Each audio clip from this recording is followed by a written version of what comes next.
नमस्कार, मैं हूं Pankaj Kumar. TV 9 digital platform पर आपका स्वागत है।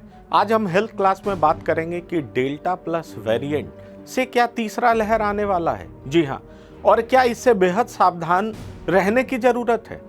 तो आइए इसके बारे में विस्तृत चर्चा करते हैं। अगर डेल्टा प्लस की बात करें तो दरअसल जो डेल्टा वेरिएंट जिसकी वजह से दूसरा लहर आया, उसमें म्यूटेशन होने की वजह से बताया जा रहा है कि डेल्टा प्लस जनरेट हुआ। जी हां, ये म्यूटेंट वेरिएंट है डेल्टा का, जिसको हम डेल्टा प्लस कहते हैं। इसके बारे में आशंका है कि इसकी ट्रांसमिसिबिलिटी मतलब इसका प्रसार और इसका वायरुलेंस मतलब इसकी घातकता ज़्यादा है। इसका मतलब साफ है कि ट्रांसमिसिबिलिटी और वायरुलेंस का मतलब है कि जो फैलने की रफ्तार है वो ज़्यादा हो सकती है, और साथ ही साथ घातकता का मतलब कि क्या ये ज़्यादा डैमेज करेगा, ज़्यादा नुकसान पहुंचाएगा, क्या इसकी वजह से ज़्यादा मृत्यु होगी, ज़्यादा हॉस्पिटलाइजेशन होगा।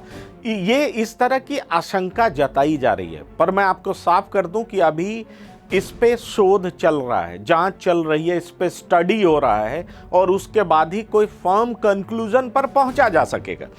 तीसरी बात है कि अभी तक भारत के 10 राज्यों में 49 केसेस मिले, और जिन राज्यों में 49 केसेस मिले हैं उनको वहां पर टेस्टिंग बढ़ाने के लिए कहा गया है। जी हाँ, अगर टेस्टिंग बढ़ाया जाएगा तभी पता चल पाएगा कि जो पेशेंट्स कोरोना से संक्रमित हैं उनमें किस तरह का वेरिएंट मिला है। वैसे मैं आपको बता दूं कि भारत सरकार की ओर से कहा गया, आईसीएमआर की तरफ से कहा गया है कि जिस तरह से अल्फा, बीटा, डेल्टा, इन तमाम वायरसेस के खिलाफ हमारा वैक्सीन जिस तरह से इफेक्टिव था, कल्चर के बाद जिस तरह से पता किया गया, शोध के बाद पता किया गया, इसके बारे में भी 7 से 10 दिनों में पता चल जाएगा कि हमारा वैक्सीन कितना इफेक्टिव है।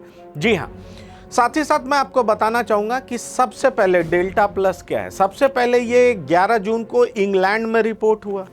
डेल्टा वेरिएंट में म्यूटेशन हुआ उसको K417N कहते हैं। मैं आपको बता दूं कि यही म्यूटेशन बीटा वेरिएंट में भी साउथ अफ्रीका में पाया गया था। जी हाँ, बीटा वेरिएंट में। अब बढ़ते हैं अगले स्लाइड की तरफ। तो मैं आपको बताना चाहूंगा कि बीटा वेरिएंट में जो ये म्यूटेशन पाया गया था वही इस डेल्टा वेरिएंट में, जिसको हम कहते हैं साउथ अफ्रीका में, कहा यह जा रहा है। आशंका ये है, कुछ एक्सपर्ट्स ऐसा मान रहे हैं कि डेल्टा वेरिएंट के वर्तमान गुणों में, जैसे डेल्टा वेरिएंट की वजह से दूसरी लहर आई, उसकी घातकता ज़्यादा थी, मतलब वायरुलेंस ज़्यादा था, ट्रांसमिसिबिलिटी ज़्यादा थी, और दूसरी लहर पहली लहर से ज़्यादा खतरनाक थी। जी हाँ, और ये माना जा रहा है, कुछ एक्सपर्ट्स ऐसा कह रहे हैं कि डेल्टा वेरिएंट के जो खतरनाक गुण थे उसके साथ साथ जो ये परिवर्तन हुआ, म्यूटेशन हुआ, अगर ये भी गुण शामिल हो जाते तो इनको और ज़्यादा डेडली बना सकता है। जी हाँ, इसको लेकर के आशंका है, चिंता है, और इसलिए कुछ एक्सपर्ट्स ऐसी बात कह रहे हैं कि अगर जो तीसरी लहर आती है उसकी वजह डेल्टा प्लस हो सकता है। अब मैं आपको बता दूं कि भारत की बात करें तो कहाँ जो 49 केसेस मिले वो कहाँ मिले। तो जो ये मेजर स्टेट्स हैं, 2 दर्जन के आसपास केसेस महाराष्ट्र में मिले हैं, केरल में मिले हैं, एमपी में मिला है, पंजाब में मिला है, और जम्मू में भी मिला है। मैं आपको बता दूं कि मध्य प्रदेश में 6 केसेस मिले, और इस वजह से वहां की सरकार ने यह निर्णय किया है कि वहां भी एक ऐसा अत्याधुनिक लैब बनाया जाएगा ताकि जल्दी से शोध कर पता किया जा सके कि जो व्यक्ति संक्रमित है वो डेल्टा प्लस से तो संक्रमित नहीं है, क्योंकि जब उसे एनसीडीसी लैब में भेजा जाता था तो पता करने में तकरीबन 20 से 25 दिन लग जाते थे, और इन 20 से 25 दिनों के दरमियान जो व्यक्ति संक्रमित होता था उससे संक्रमण बढ़ने का खतरा ज़्यादा रहता था। इसलिए मध्य प्रदेश की सरकार ने यह फैसला किया। अभी ताज़ा न्यूज़ ये है कि उत्तर प्रदेश की भी सरकार ने यह फैसला किया, लखनऊ के एक अस्पताल और बनारस के बीएचयू हॉस्पिटल्स में ये लेटेस्ट फैसिलिटी जो है, नया तकनीक जो है, वो नया लैब बनाने की बात कही गई है ताकि डेल्टा प्लस वेरिएंट का पता लगाया जा सके। और अगर मैं इन 11 देश की बात करूं जहां डेल्टा प्लस वेरिएंट मिले हैं, तो उनमें यूके प्रमुख है क्योंकि पहला केस यहीं पे नोटेड हुआ था।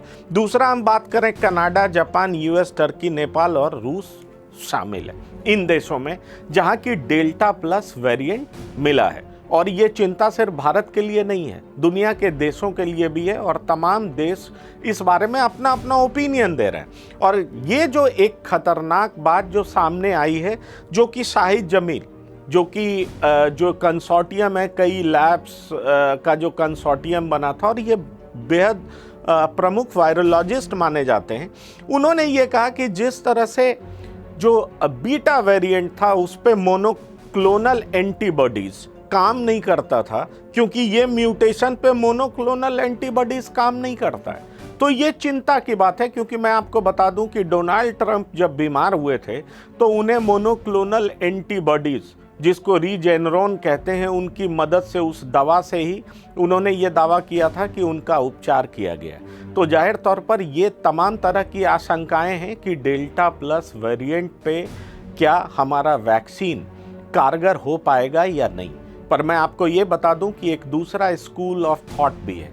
अगर मैं आपको एक शख्स का नाम लूं जो कि वायरोलॉजिस्ट हैं, डॉक्टर जैकब जॉन, या दूसरे डॉक्टर चाइल्ड स्पेशलिस्ट जिन्होंने चमकी बुखार पे बहुत काम किया है, वो डॉक्टर अरुण शाह। इन लोगों का मानना है कि जो तीसरा वेव है उसका इंटेंसिटी और मैग्नीट्यूड दूसरे वेव से कम होगा।